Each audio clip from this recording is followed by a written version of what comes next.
Welcome in, special live stream, instant reaction style by Jack Del Rio. It was a lovely 4 years. No, it really wasn't. It was a roller coaster ride to relive it and talk about how we wound up here. Sam Fortier, Washington Post, joins me, Craig Hoffman. If you're just finding this YouTube stream, this is new. You're like, oh, someone's talking about Jack Del Rio on this Black Friday.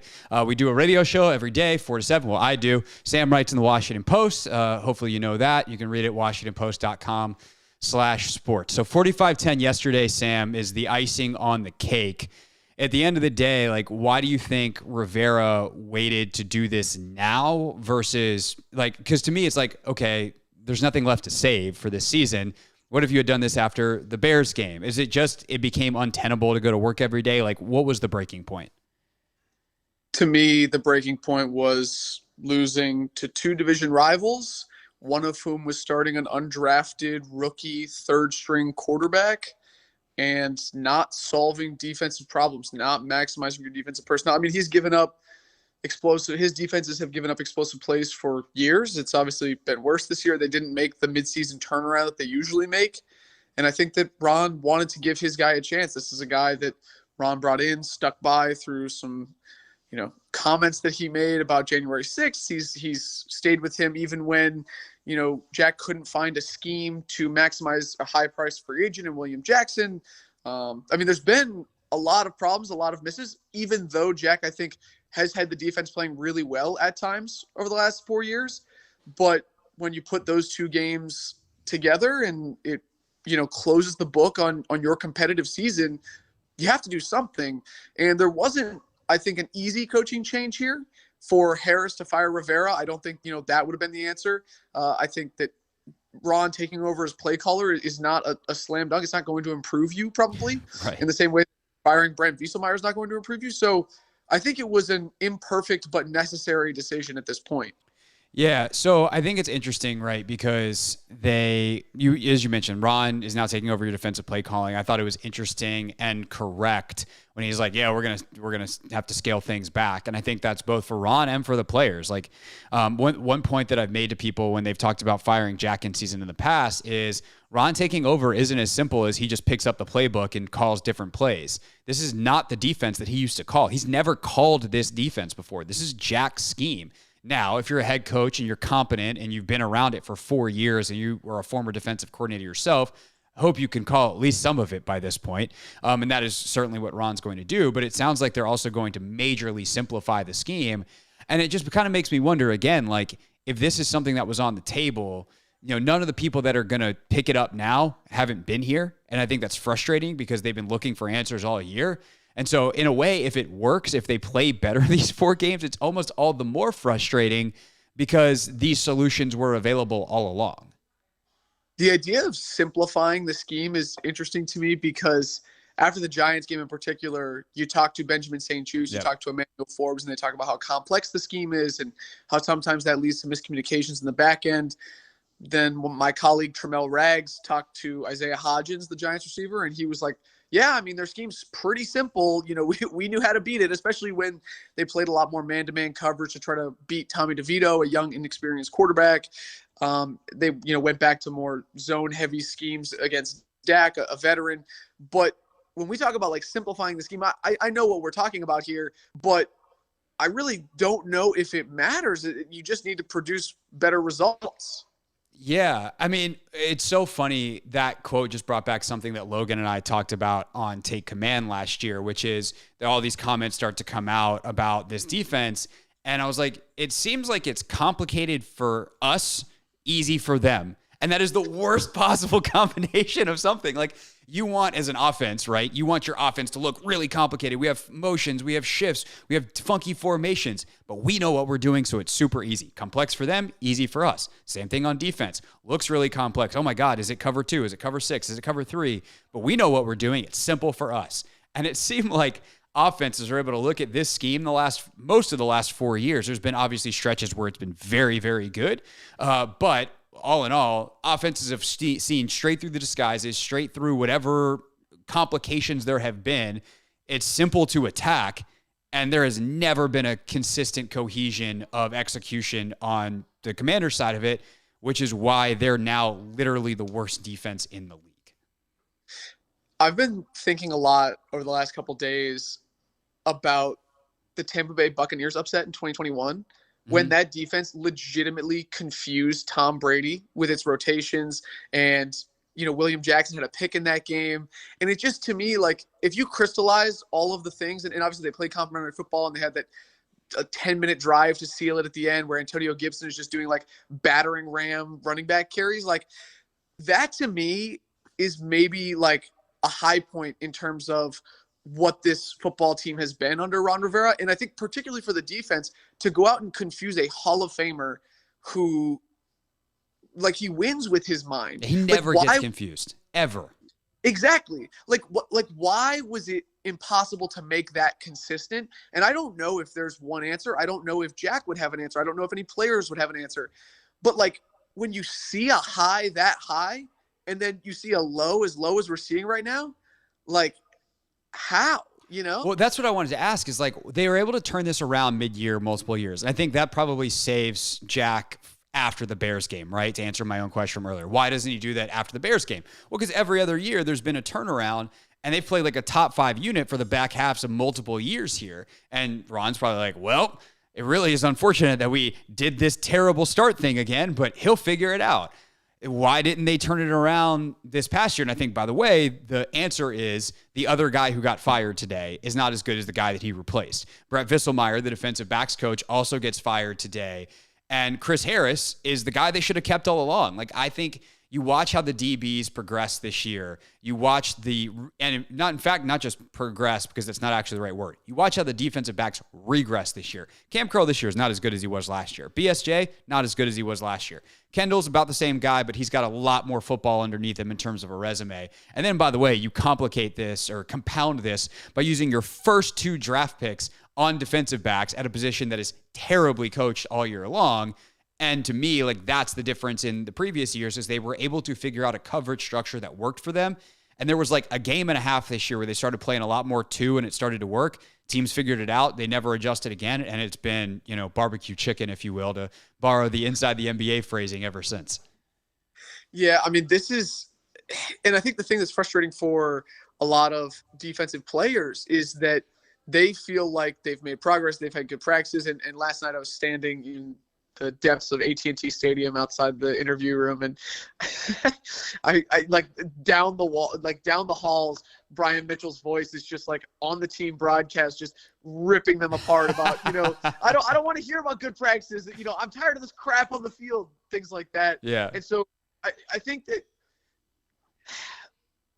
it's hard to argue, because we're not out there all the time about, like, hey, defensive backs, like, you are not having the quality of practice that you think you're having, but clearly, like, the results on the field have shown that. And so I think it's really, it's frustrating. Like, why can't guys pass guys off? Like, why can you not communicate in the back end? Why did the zone match scheme switch not work? I mean, it's obviously coaching, detail, players, all of those things. But untangling those, like, messy cord of wires feels impossible at times. Yeah, I think that's going to take a while, and it's going to take guys talking, which obviously when people get fired, all of a sudden there's no reason to keep secrets. Guys tend to talk. You've been doing this long enough, and look, last year it happened before people got fired. He wrote the story for those that may not remember. Sam wrote the story about Scott Turner that was not great, at least if you're Scott Turner. So who knows what people are willing to say this week, and obviously moving forward through the bye week and through the rest of the season. Yeah, I actually, that also sparked this other kind of complimentary thought, if you will, because I was having a conversation after last week's game in the locker room with one of the offensive players, and he was just like, man, if you could see us practice, our offense does not look like this. Our offense is so much crisper. We hit big shots. And I was thinking about that conversation like 2 days later, and I was like, well, is that just because you guys get to play your defense in practice? Like, what is, is it just like, whatever the opposite inverse of iron sharpens iron is it just 2 bad units going against each other in practice?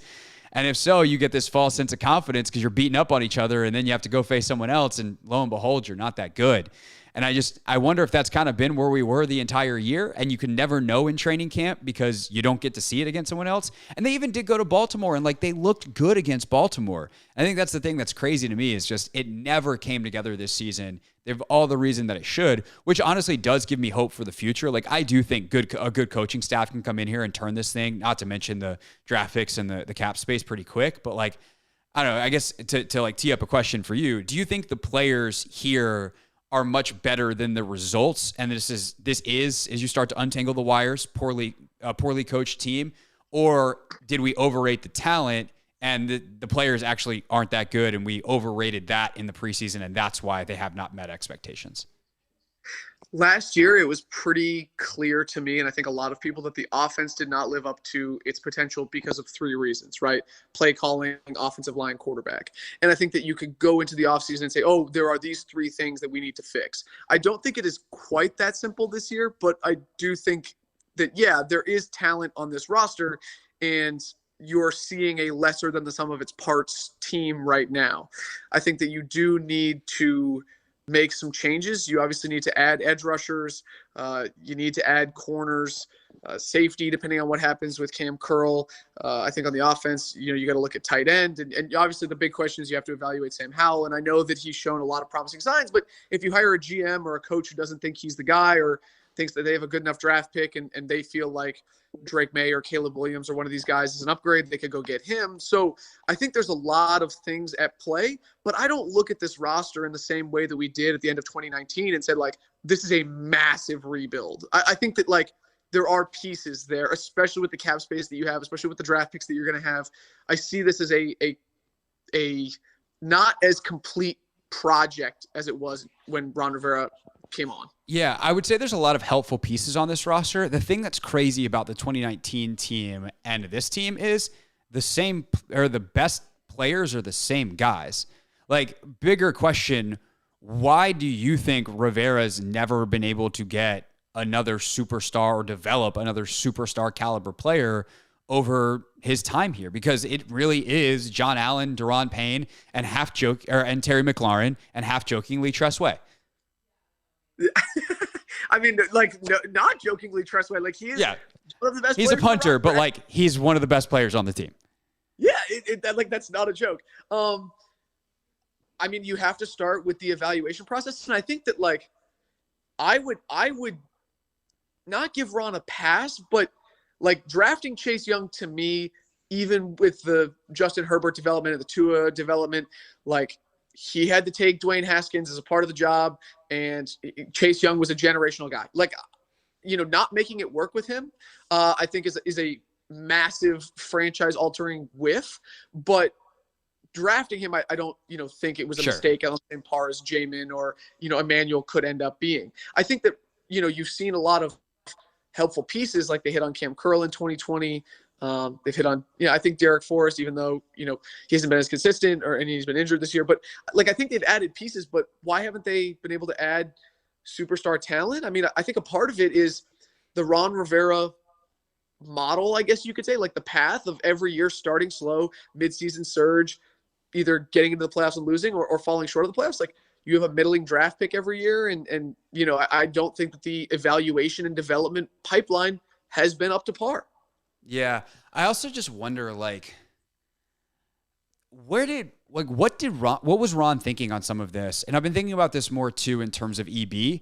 I know we're straying a little bit from the defense. This is mostly about Del Rio and whatever, but like this all plays into each other. Like, you look at the interior offensive line of Kansas City, like, they're really good. Their guards are good. Creed Humphrey's one of the better centers in the league. Andy's always had good O-lines going back to his days in Philly.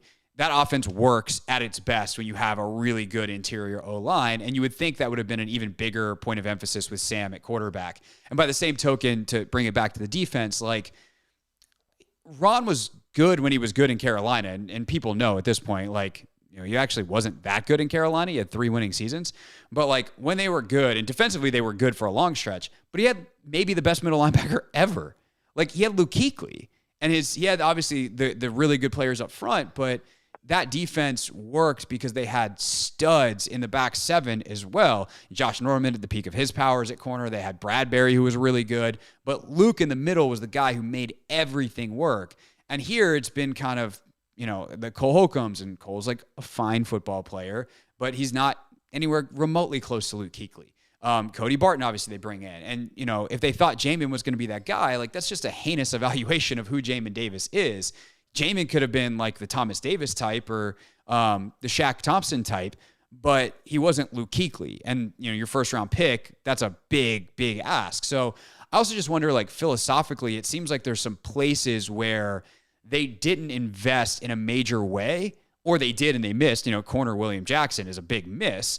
And I wonder how much that obviously plays into it as well. Is like they tried in the wrong places, they didn't spend on the right things, and when they did spend, they actually weren't very good at picking the right things off the shelf, if you will. Anyway, I feel like this is kind of the part of the conversation where I'm talking about where it's hard to untangle this stuff because if you hit on William Jackson, you have a shutdown corner. Like that year in 2020, they were pretty good down the stretch, except against number one receivers. So it's like, okay, we have to go out and get a guy that can shut down number one receivers. And theoretically, William Jackson was that. He had been that in Cincinnati.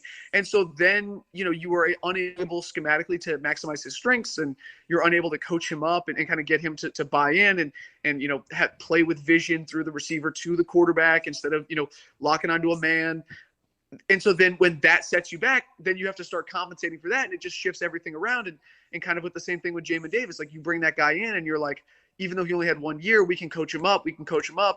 And so I think it's, it's going to depend on who you talk to in terms of who is the blame on more in terms of, is it an evaluation thing? Is it a developmental thing? Is it a schematic thing? But it's just clear that the front office and the coaching staff have never been on the same page. And if they had been on the same page, then one of their abilities has not been up to snuff to get those guys where they need to go. And so, like, yeah, it's such a cop-out answer to say, like, oh, it's easy to point fingers and blame, but, like, it's really complicated. But I really do believe that. I don't think anyone here I think that there were multiple problems, and that is obscuring, like, what is the thing that like screwed this team? Yeah. I mean, at the end of the day, like the simplest way to put it is there's a bunch of people here that aren't that good at their jobs. They're not incompetent. Like they're not professional, but they're just not that good at it. And that's a hard pill to swallow. And by the way, that also means sometimes the professionalism is going to allow you to win some games or show competitiveness in a certain situation, but you're just never going to break through. I remember I was doing a profile about Marty Herney when they hired him, and I talked to John Lynch.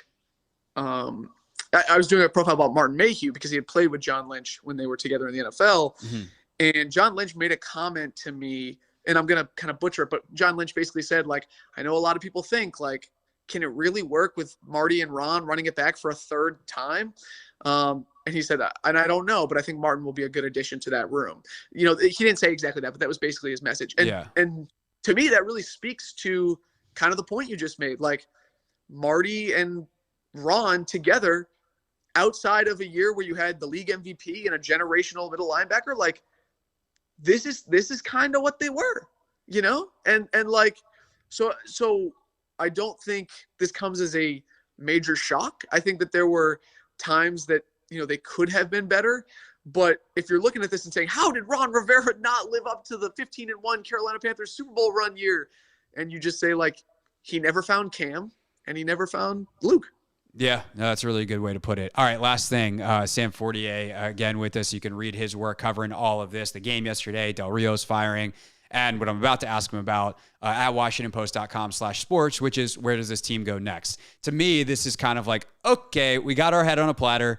Let's get to the end of the year, and then everyone's going to be gone, and Josh Harris can finally really start anew. Again, if anybody expected anything differently, they should be mad at the NFL for not pushing Dan Snyder out sooner, because Josh Harris got control of the team the night before training camp started. And to me, by the way, that is an underrated story in this, is like, if the NFL had any chutzpah to push Dan out faster, that would have been great, because they literally just cost Washington the season. There was nothing Harris could do, even if he wanted to. Who knows if he would have, but he didn't have the choice.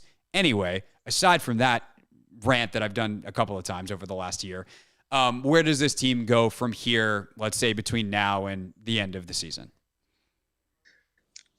they play the games until now. And you look at Sam Howell and you say, are you the guy? And I think it's going to be a good stretch for that, considering the really talented defenses they're going to face. Dallas again, San Francisco, the New York Jets. I mean, they're going to be in a track meet with Miami probably, or they're going to have to throw a lot. So, I mean, this is going to be some really important tape for whoever the next GM is to come in and evaluate. And I think, I don't think it really matters how Ron is as a defensive play caller, but you want to see, like, can Emmanuel finish strong? Can Quan Martin be something? I don't really know what Benjamin St. Juste's role is on this team, but outside corner, I don't know if he has a future there. Can he play nickel? Can Jamin continue to make strides? Is Cam Curl going to flash something that makes you say, hey, do we want to re-sign him? Because I think that, maybe Kendall Fuller is back, but like, there's just, I just think it's a lot about who are the important pieces on this team. Like, who would matter in 2024, no matter who the GM and the head coach are. And Sam Howell is obviously the biggest question mark there, and then everybody else is somewhere behind him. Yeah, no doubt about it. All right, Sam Fortier, appreciate your time, sir. Read him, WashingtonPost.com/sports. I'm going to take a quick reset here, break, and then I'll give some thoughts as well before we sign off here on the YouTube stream.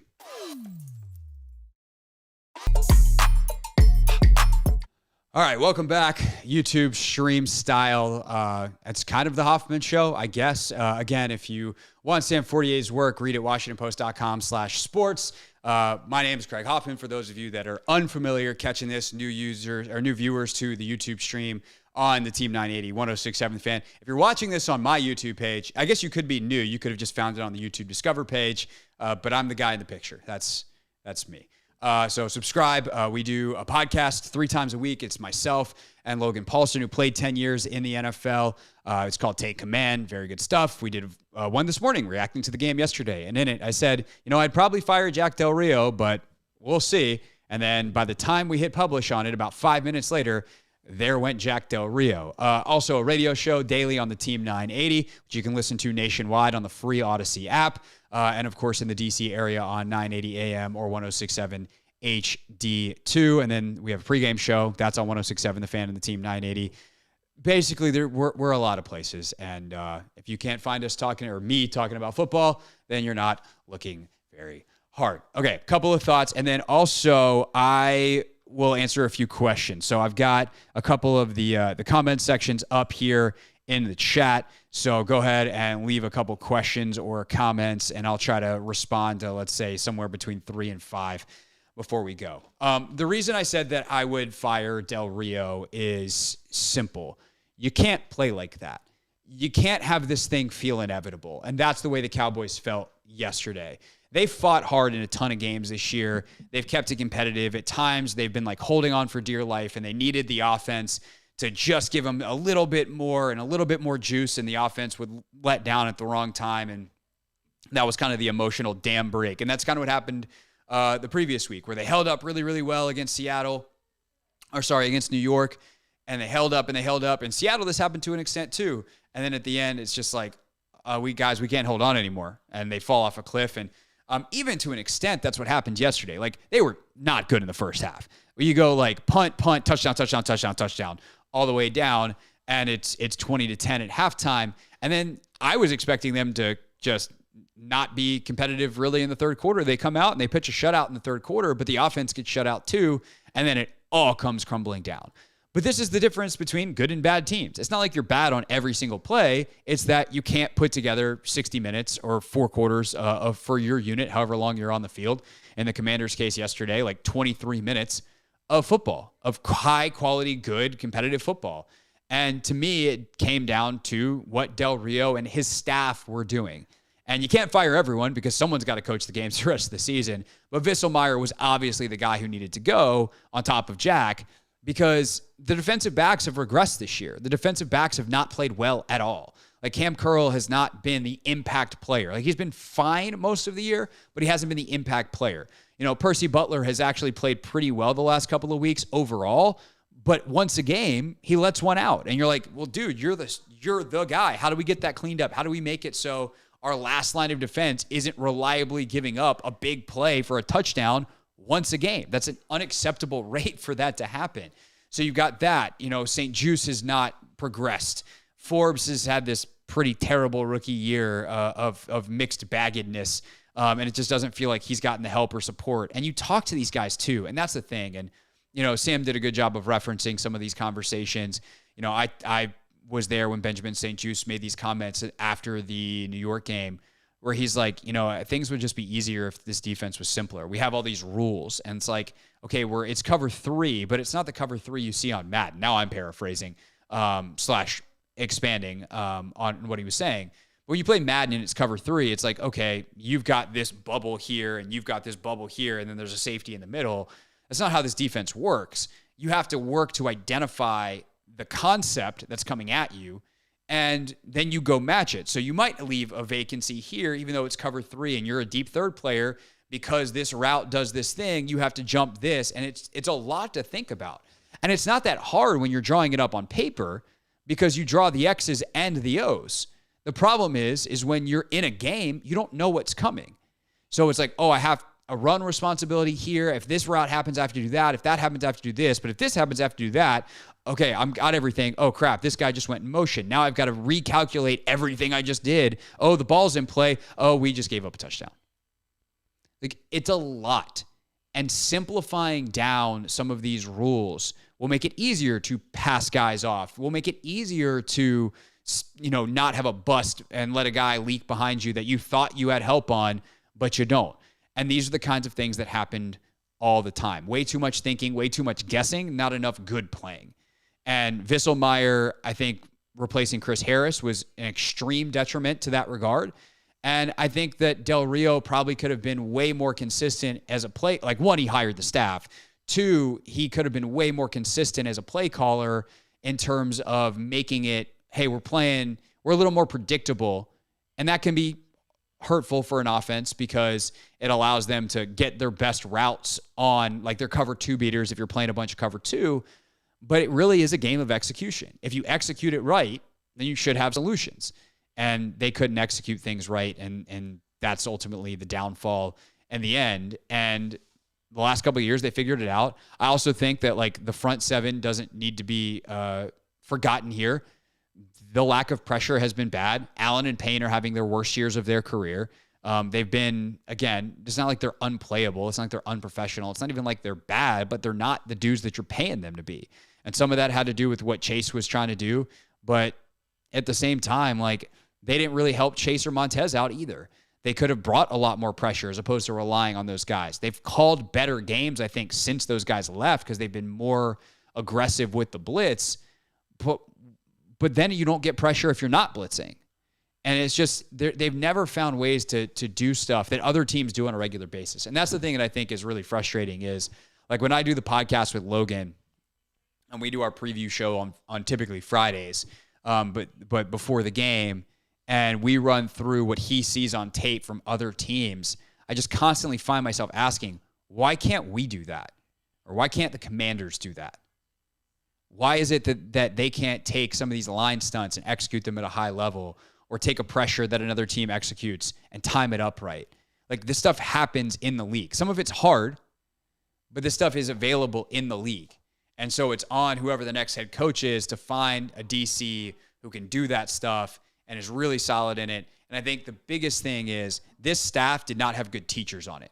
You have to be able to teach players why, and you have to be able to teach all kinds of players. The NFL has, 35 dudes per unit. When you add, like, all the practice squad players in, you're not going to have all auditory learners. And now I'm getting, like, nerdy in terms of how you teach stuff, but, like, I'm a coach.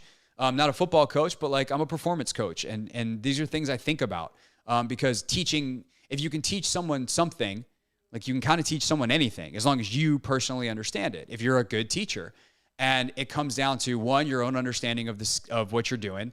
And then can you communicate it to someone who hears or learns by listening, who learns by touching, who learns by doing, who learns by a diagram? Like, you have to be able to teach multiple people.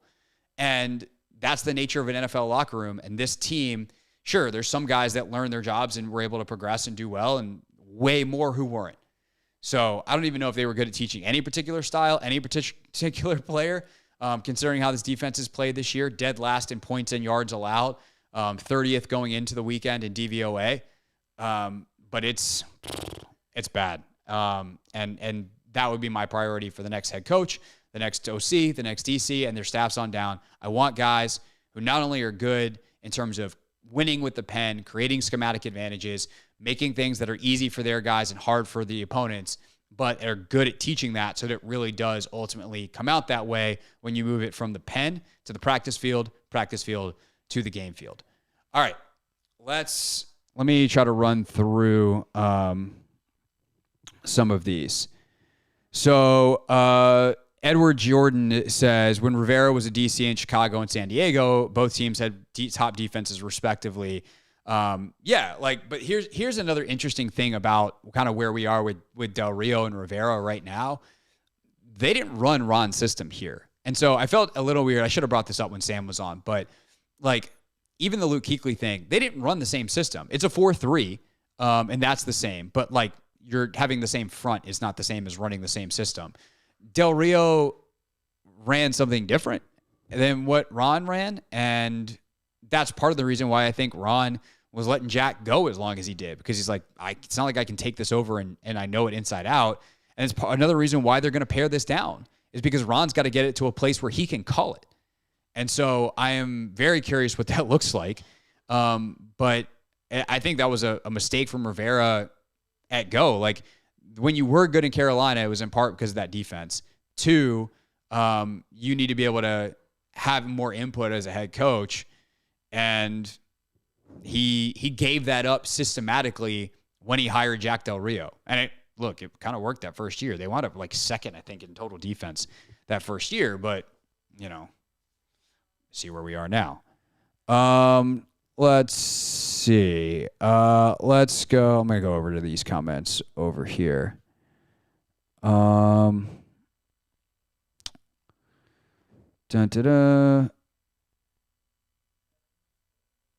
Carl's going crazy in one of the chats, talking about Sam.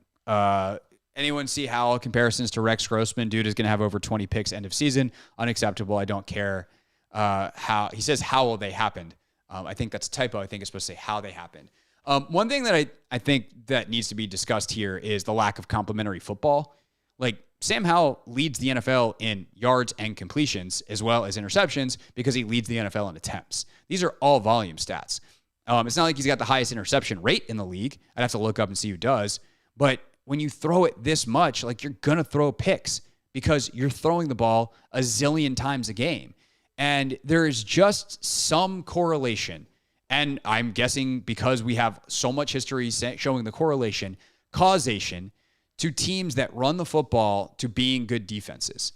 And part of it is like shorter games and all that kind of stuff because the clock runs. There's not as many incompletions. There's less plays in the game, so you give up less yardage. But there's a general attitude versus what is going on here that I think when you look at this defense having its worst year under Del Rio, and not that they were awesome every other year. There were some years where they finished pretty well, but we watched those games. We know that for the first half of those seasons, they weren't remotely competitive defensively. The offense bailed them out at times. But when you lead the league in passing attempts, there's clearly some kind of negative impact on your defense. And so this is, again, not to let Del Rio off the hook. I've told you why I think he's done a bad job and deserves to go.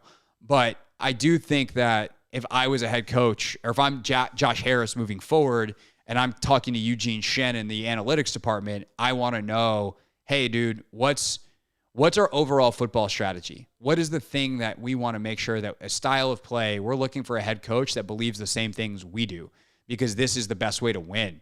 And I just don't think that, especially with a quarterback that's this young and inexperienced, this is a smart way to go about playing football.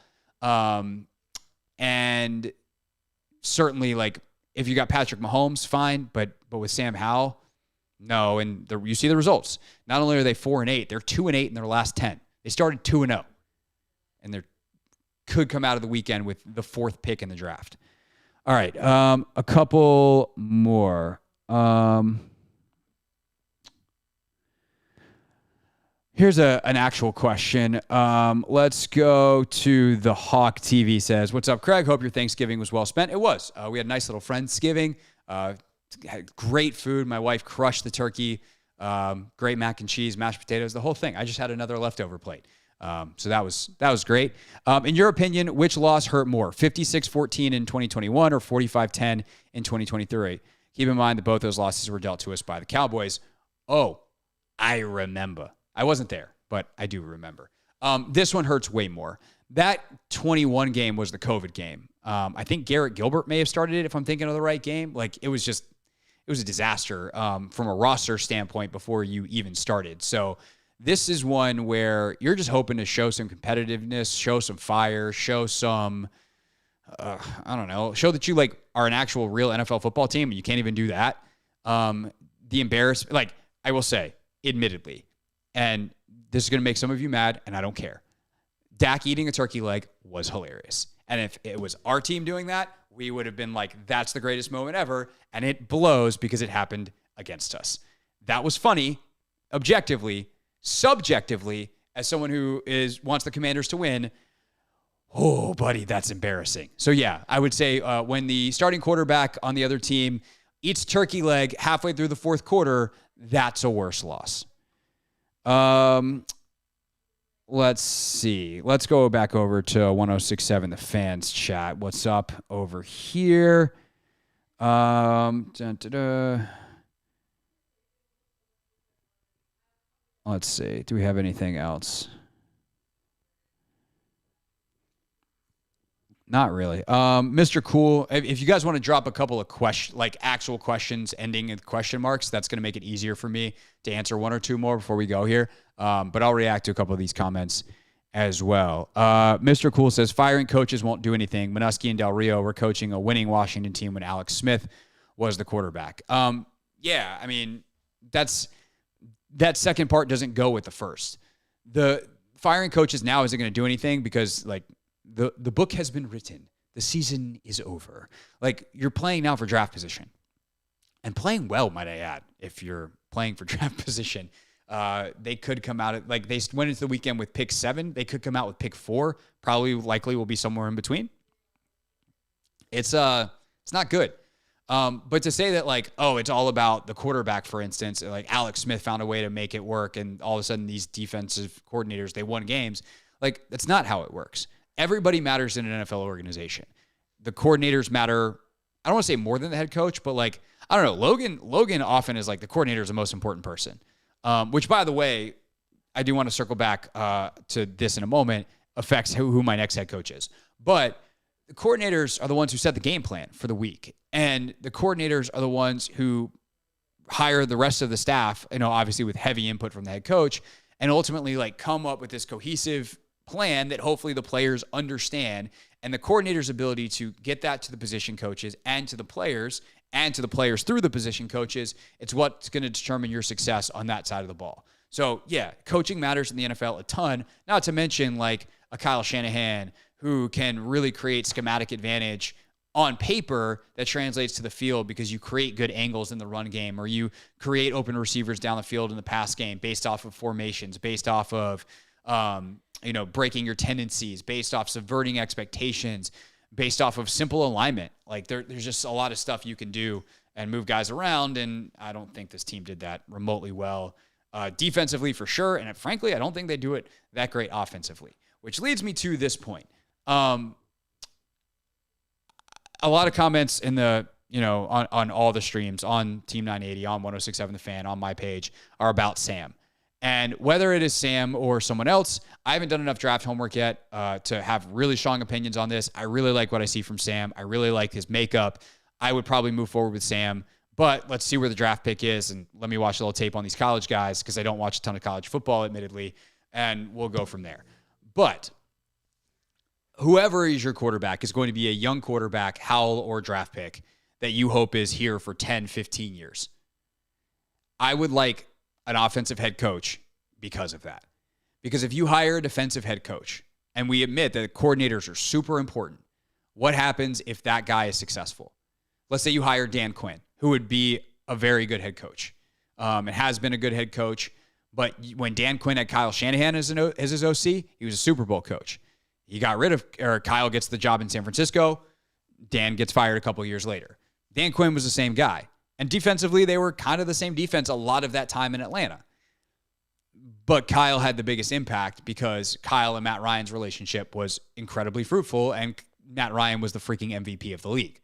So if I'm trying to have my quarterback be super successful, I don't want him to lose his coordinator. And if that means hiring an offensive coordinator that, as a head coach, that's super involved, your Ben Johnsons, your Bobby Slowicks, your Brian Johnsons, your whoever around the league that are going to be the hot candidates, that's who I want. Just a note. All right, let me see if I got any actual questions. If not, we're going to get up on out of here.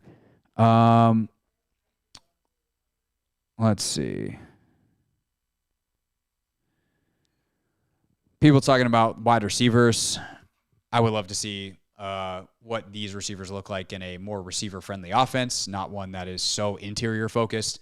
Curtis, great game yesterday and all, but, like, can we get Terry some of those touches? Let's see. Someone saying on the other stream, this is my first year watching Terry. Is Terry an elite receiver? Yes, he is. Like, Terry's really good. He's not Justin Jefferson, Jamar Chase. He's not the most premier blue chip top level, but he's in the next tier. He's not featured in this offense, and it drives me bananas. Do you believe that trading Young and Sweat has hurt our defense? Yeah, it did to an extent, but it's not like they played well with them. They were bottom of the league with them. They've been bottom of the league without them. And Chase brought some really good things, but Chase also brought some really bad things. He was the best pass rusher they had this year, highest pressure rates, best win rates, all that kind of stuff. He also was out of gap and playing out of scheme. I think the way he played really diminished the efficacy and effectiveness of John Allen. Montez was less of a problem on the other side, but just kind of consistently solid, not someone I would want to have to pay what the Bears just paid him. And so Montez was a good trade based off value. Chase was a good trade based off of the fact that you're not going to re-sign him, and I think they were ready to get rid of him. But I think that's also another point. And I know Linnell brings this up in like a pretty dramatic way all the time on his shows. I don't know that I'm going to go as far as Linnell. I don't know that I can go as far as Linnell. I don't know. Anyway, let's see. Listen, Linnell, you're just nodding along going, yeah. The fact that they can never get Chase to do the things they want is kind of the point, right? Like, as a coach, if you have a scheme that you believe in, you need to find a way to communicate to your players why what you want them to do is important. And if they don't listen to you, you need to have the chutzpah to bench them.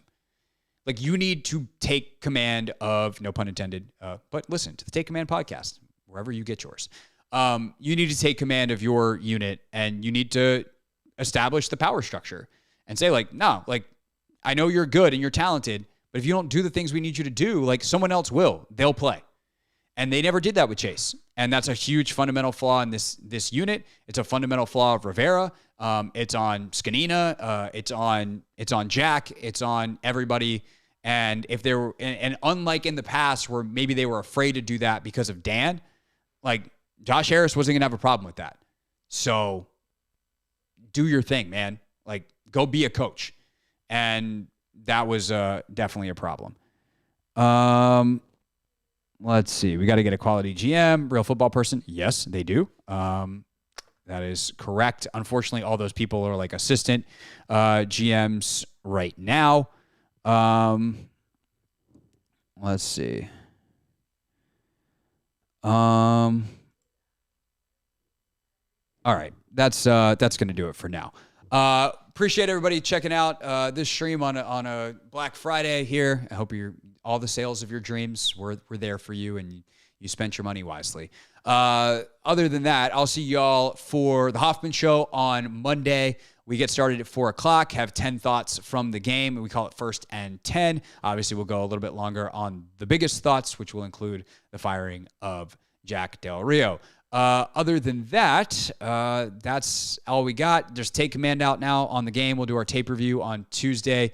If you just found this stream, whichever one you are watching, go ahead and hit that subscribe button. Hit like so people find this video after we hit end. They can watch it on demand. Thanks again to Sam Fortier from the Washington Post for joining us, and we will see you next time here on YouTube.